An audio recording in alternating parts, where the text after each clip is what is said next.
スタビレーから登場したツールトロリー 612ST。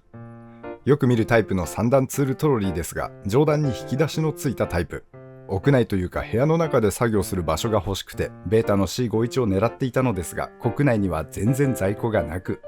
で他を検討していたところ、スタビレーから新しく出てるじゃんってことで、スタビレーかっこよくて好きなんです。こちらを選びました。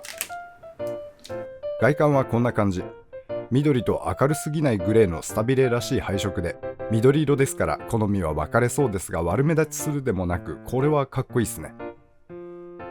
サイズがこちらです。幅が一般的なものに比べて少しスリムでしょうか。代わりに横というか奥行きというかがちょっと長く、高さもわずかに高め、大きくもなく小さくもなくといったところです。特徴として天板下にドロワーがついています。1段だけなんですけど、そこそこな大きさである程度の長物も入ります。このドロワー、ディテントイン機能がつきます。閉じた状態を保持してくれますので、勝手に開いてしまうようなことはありません。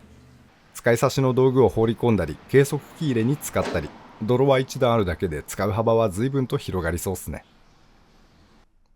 メインの収納、棚部分の作りはこんな感じ。枠でいいのかな。ここの高さが結構あります。そのために間口は狭いっすね。耐荷重はこんな表記となっていまして、なんとも分かりにくく、ドロワーが30キロまでかな。棚は1段に50キロ乗せても OK とは思えませんが、とにかくトータルでは150キロの耐荷重らしいです。棚の部分、鉄板の厚みは 1.3 ミリほど。私の使い方では乗せるとしても20キロほどでしょうか。そのくらいなら十分に耐えてくれそうです。合成に関して特に不満はありません。意地悪に言うすると多少ゆさゆさしちゃいますが、実使用において頼りなさは感じてないですね。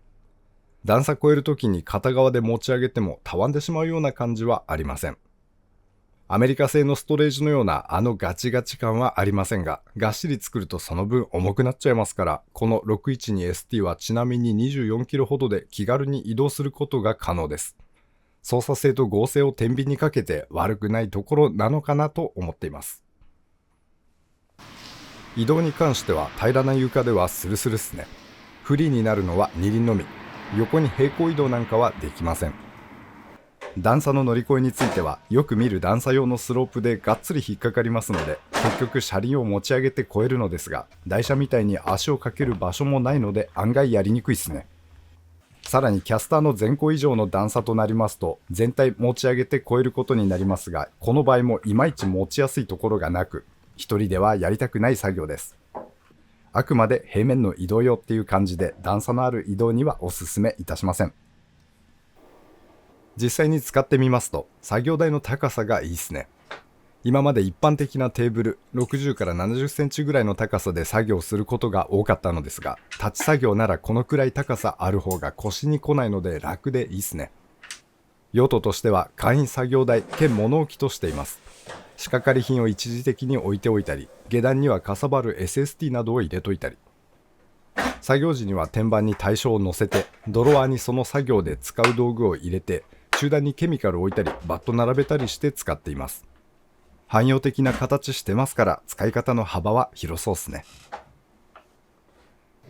純粋な工具箱としての運用というのは個人的にはそんなに使いやすくないかなと感じました。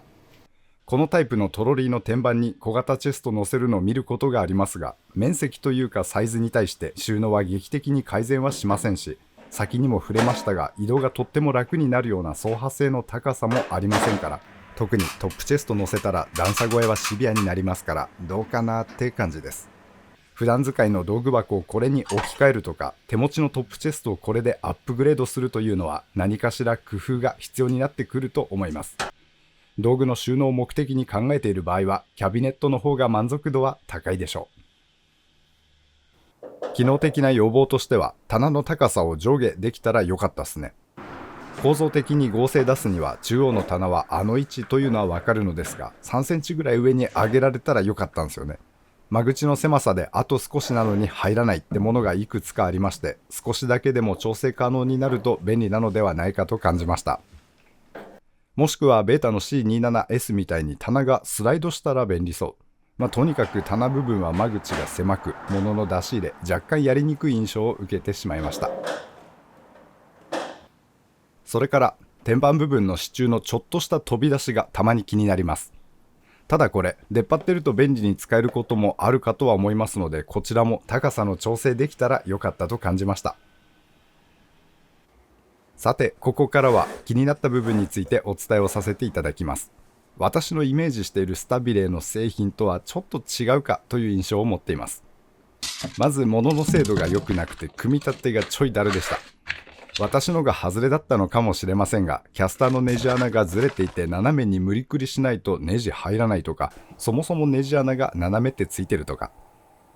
それからこの支柱、フックを引っ掛けてからネジで締め付けて組み立てていくんですけど、このフックの形が悪くてそのままではどうにも組むことができず、曲げる手直しが必要でした。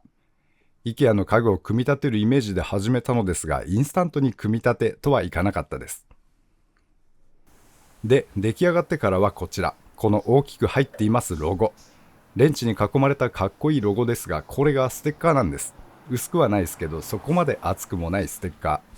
ー。これが貼られている面は柚子肌仕上げですから、きっちり密着して貼れてるかがちょっと怪しいんですよね。溶剤やらオイルかかったら危なそうっすね。剥がれちゃいそうです。足で蹴ってこすってしまったりもしないよう注意しながら使っています。これ一文字でも剥がれたらまあまあかっこ悪くなりそうですよね。ここだけ質感違うので妙にテラッと光ることもありまして、このロゴかっこよポイントのはずだったのですが、あまり満足度は高くないです。キャスター取り付け部分の処理もいまいちで、裏になったみたいのが飛び出てしまってます。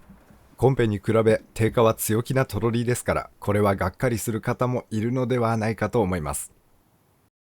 もう一点は引き出しの取っ手、角部分の処理。取っ手はアルミの別部材でかっこいいものですが、端が削りっぱなしで危ないんです。引っ掛けたらスパッと切れてしまいそうな雰囲気。ここは樹脂なりのキャップ必要に思います。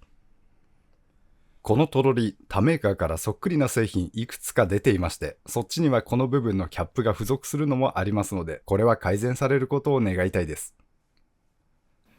と、なかなか不満点が多くなりましたが、ブランドに期待しすぎた感じは正直あります。組み立てにくかったですが、結局ちゃんと組めましたし、チープに感じたそれぞれも自分で手直しできるものも多くありますから、実売価格から考えるとそう悪くも言えないかと感じています。実際便利なのでよく使っています。動画撮る台としても秀逸。